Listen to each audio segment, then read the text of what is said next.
Not really wanting to talk more yet about Ukraine and Russia and how it's impacting the rest of the world. I want to focus on Earth Day, but I'm worried that Earth Day will be skipped this year because of this as well, so it's upsetting. And Earth Day should be every day, of course, because we live on Earth and we need to stop destabilizing the various systems that allows us to live on Earth.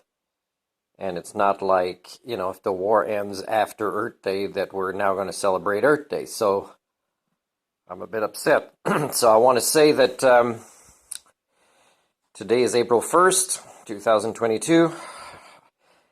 If Ukrainians even consider that it might be a good idea to take the time to do it themselves to sabotage peace talks, because let's say they have an advantage and they're willing to risk not just themselves but the rest of the world, it would be a mistake. It would be a mistake because although very understanding of their position and what they've been through, which is inhumane, it was inhumane even thousands of years ago. It's even more inhumane now if your species considers itself better than thousands of years ago. So, of course, with the inhumane attacks that they've been subjected to and have also done themselves in these horrible times, is it's understanding that they would want to use strategies that have been used against them, for example. But Ukraine, you recruited the rest of the world as allies in various ways and continue to.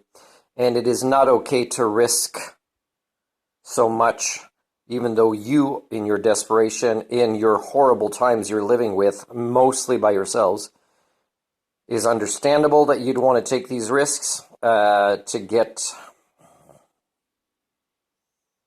what somebody would consider a bigger win or a bigger closure on your side in these affairs that might be at the disadvantage of the Russians right now.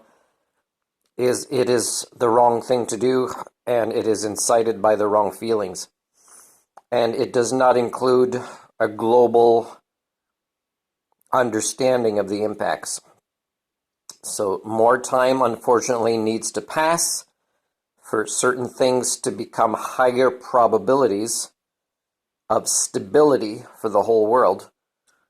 And it should frickin' include less dependence on fossil fuels for the entire planet. If not, I tell you, I am going to declare by the end of this year that the People-Primate species are totally gone at 100% and dedicate the rest of my life in that way.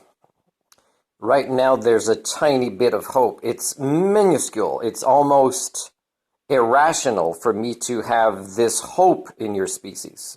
The evidence makes it overwhelmingly unlikely that I should have hope in your species.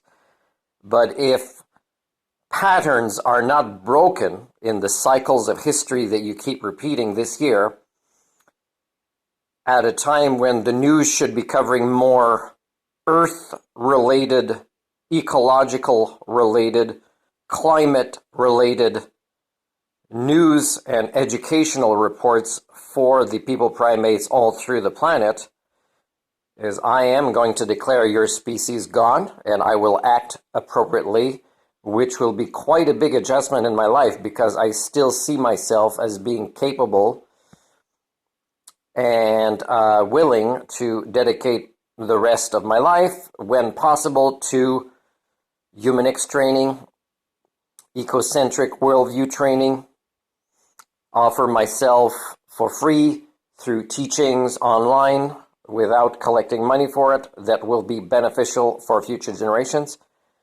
But I will have to totally give that up. And this is not an April Fool's joke. These are the signs I'm picking up today.